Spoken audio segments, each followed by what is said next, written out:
At the end of June in 2014, a group of 6 Australian freelance journalists and food writers were invited to Thailand by the Tourist Authority of Thailand to see firsthand what's happening in the food scene in this remarkable country. Although it might be seen as a country for tourism in terms of beaches and resorts, nightlife, temples and so on, the food scene is something very exciting and offers a great future for tourism in Thailand. We were brought over here to observe the Occupy Bangkok movement and to help to explain that Bangkok and Thailand was still safe for travelers and tourists. Luckily, we were given the guide Kun Pum, who's the wonder guide as far as I'm concerned. We were in Bangkok for a couple of days and everything kind of fell apart, so they moved us out to Kanchanaburi, and as we're driving out, Pum would stop and we'd have snacks. And it became very clear after about a day that she really knew what she was talking about in terms of Thai food and its health benefits and why you eat certain things at certain times and so on and so forth. So days later of doing the same thing, and we were able to adjust the itinerary to our own needs and wants, we were able to stop at a food market, West Bangkok, Thonburi side, that is really off the tourist track.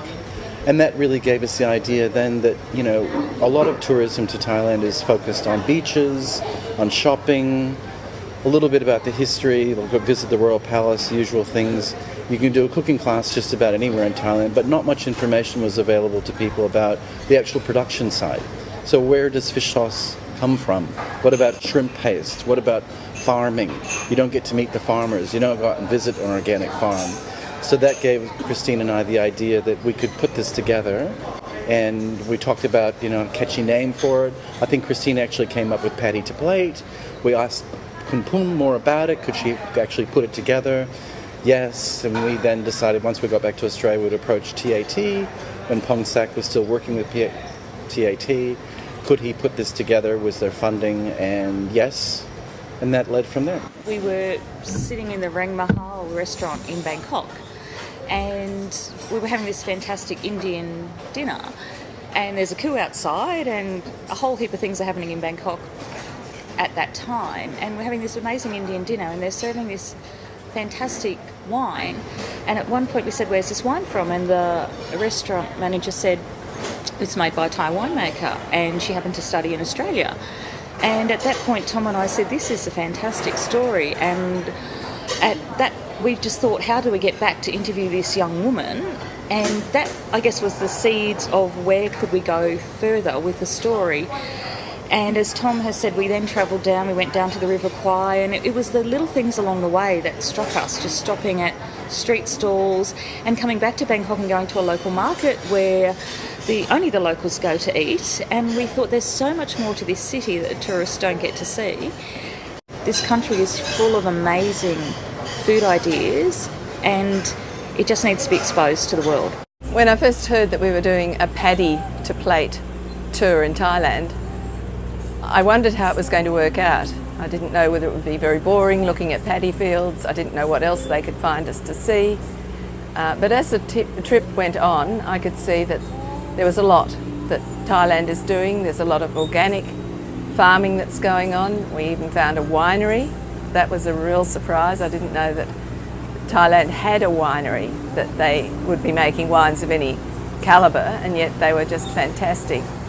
And it's very exciting to see that the country cares a lot about the food that it's producing, not just wide, large amounts of food, but boutique food, products that are well grown, carefully grown, because our background is in regional food, Australian regional food, and so it's very nice to see that there's now Thai regional food.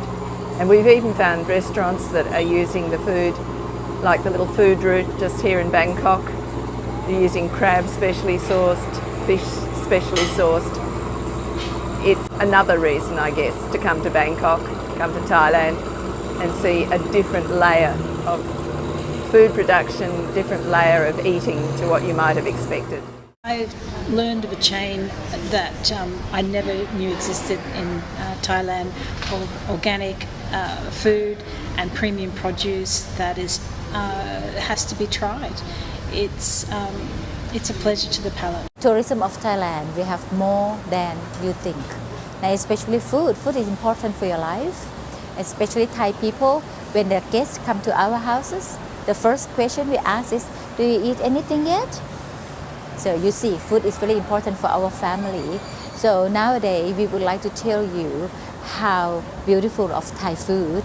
You can taste more style of Thai food beside of Tom Yam Kung. And beside of Pad Thai, we have more and more and more. On reflection, the people behind these 3 projects of Sampran Riverside, Harmony Life Farm and Grand Monte Winery have the potential to change the face of both tourism and farming in Thailand. They really are pioneers of a new and exciting future for food tourism and farming in this country.